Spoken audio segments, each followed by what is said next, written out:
The 12th annual ICT Summit is underway in East London under the theme A Connected Digital Africa. A number of issues are on the table, including convergence partners connecting Africa through optic fibre cables and the National Integrated ICT Policy White Paper. Our reporter Iviwe Poti is at the summit, and Iviwe, good afternoon to you. You're there with the CEO to tell us a bit more about what's expected from the summit. Good afternoon. A very good afternoon, Natasha, and definitely we are here. The deliberations and discussions have been continuing since early this morning, around about 8 o'clock. We are going to speak to Mutsimfuleni, who's going to unpack this year's theme for us, Connecting Africa. Tell us a bit about how you came to this theme and what is it that people will be able to take home. We've seen various speakers from different countries that are influential decision makers when it comes to the movement of ICT and moving ICT forward.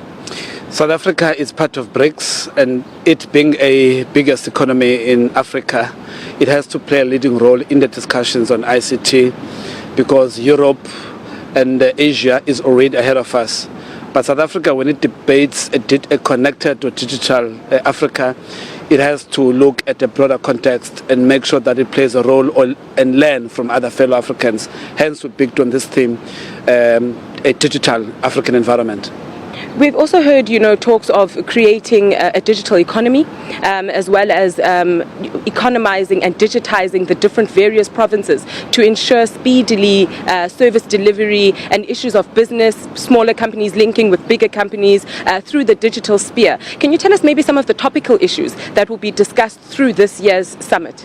I think the first one is the ICT infrastructure, the issue of broadband, the issue of fibre rollout, and how we make sure that these ICT infrastructure play a role in the social demands of our society, such as health, education, and social welfare of South Africans in general. To give just a quick example, so that ugogo angambi all the way in Umzukulu and go to a hospital where they could have gotten to understand the demand of patient visit on that particular day, so that they can also understand if the doctor who will be responding to their medical need is available on that day, as it happens these days in rural communities. But secondly, you want to make sure that your urban young person is able to be connected with other people online.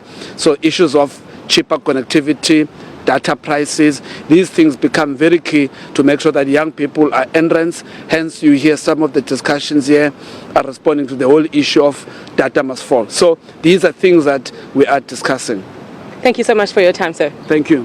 Well, Natasha, there you've heard it from Mutsimfuleni, who's telling us some of the topical issues that will definitely be discussed through this summit. One of the most topical, as you've seen online, is hashtag data must fall. They're going to definitely be discussing that and also looking how to empower the youth, and as well as take what we already have, the institutions of government, creating a digital sphere so that, services and service delivery to the people is made much easier using what we call a digital world now and tapping into it. Yes, as South Africa, we are falling back a little, but they're also looking in terms of how can we fast track the development of South Africa when it comes to the ICT world. But for now, it's back to you guys in studio. Iviwe, thank you very much. Iviwe Poti live from that ICT Summit.